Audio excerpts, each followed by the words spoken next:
Hey, Tracy. Whoa. Who made the dinosaur obey the law? Who? The Triceratops.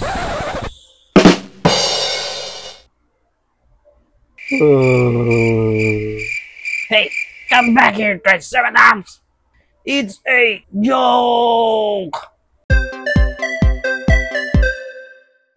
And here's the toy that we're going to review for today. This is the Hammond Collection Atrociraptor Ghost. And as you can see here, naka-window and kita na agad yung ating dino sa loob ng kanyang packaging. At the back, nandun yung ating obligatory product shot and yung mga features pa ng ating dino and bio niya and yung mga kasama pang dinosaur sa kanyang line. At the side, profile pic lang ng ating dinosaur. At the other side, Hammond Collection logo. On top, magandang packaging ng Hammond Collection. And at the bottom, barcodes and stuff. Once we unboxed here, our Atrociraptor Ghost, makikita nyo na nasa clamshell pa siya and also may background siya dito na orange jungle. So right now, i-unclam na natin yan.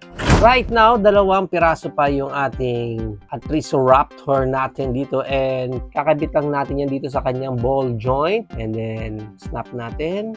Yun! Snap agad. Alright, so check natin agad yung details ni Ghost. Ayan ang itsura niya overall. White na white sa front. Yan. At the side. Yan. Sa top. Ganda nung markings niya.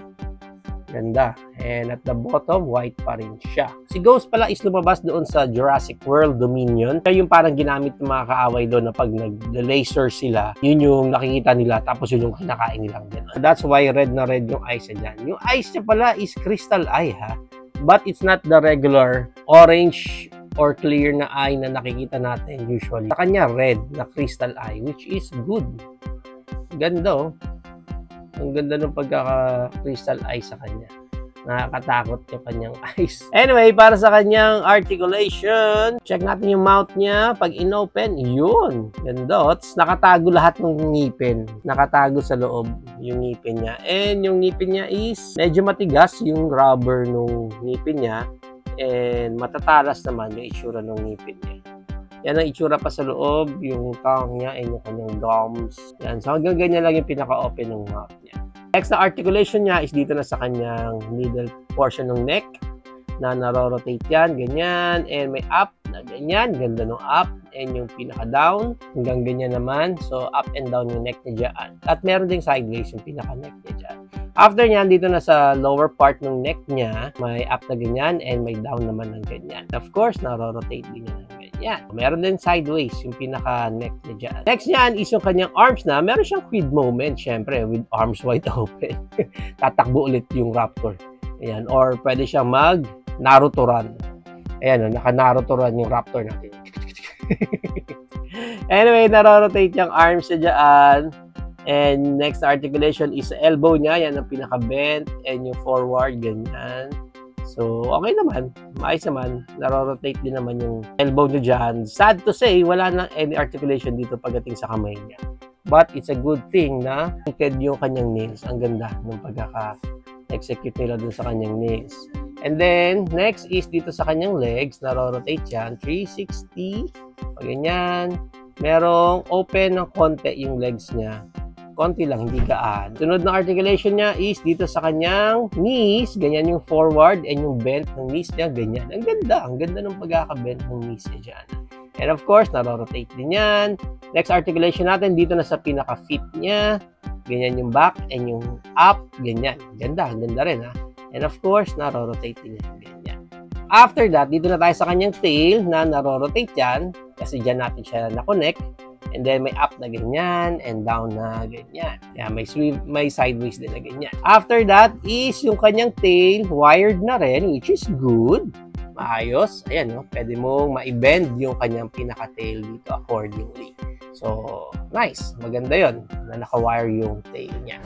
Para sa height dito ni Ghost, depende again yan sa position or pagkakatayo natin sa kanya. Pero as of now, yung stand niya is nasa 5 inches siya. And yung pinakahaba naman niya, it's around 9 inches naman siya. And maganda niya, i-compare natin dito si Ghost dun sa isa pa nating Hammond Collection na Velociraptor naman. And this one is doon sa Jurassic Park 3. Yung kasama niya doon yung may egg. Ito yung doon sa Tupac eh. So check natin yung pagka-difference silang dalawa. Parang mas malaki itong si Ghost. Parang mas busog. Mas busog si Ghost, guys. Mas busog siya. Even sa height eh.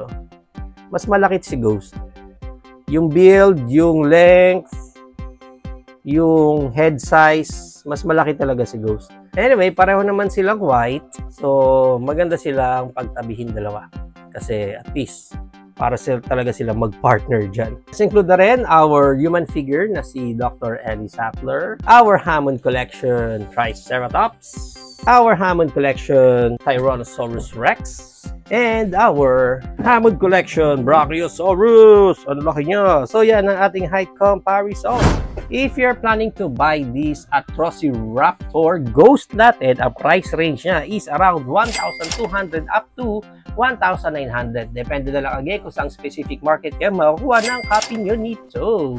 There you have it now, guys. Ito na ang ating Hammond Collection Atrociraptor Ghost. What do you think of this raptor? Is it a go for you or no for you? Whatever thoughts, please comment it down below.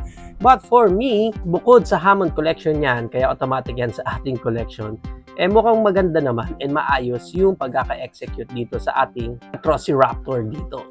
Ang ganda nung texture din niya and even yung pattern niya dyan, ang ganda. Especially pagdating talaga dun sa mata niya. Napaka-solid talaga nung mata niya dyan. Red na red. Nung una nga nag-aalangan ako kasi meron naman ako dito Raptor din na color white na Hammond Collection din naman. But as of now, displaying it side by side, parang ang laki pa rin naman ng difference. Kumbaga makikita mo kaagad na magkaiba sila. Hindi sila yung retool lang na may mga kinuwang parts dito and then yun ang ginamit dyan. And even yung head nila, magkaiba na kaagad. Ang maganda nga niyan, magiging astig yan pag sinama pa natin siya sa iba dating basic na mga Raptors. I'm sure na magiging maganda talaga ito sa display ninyo.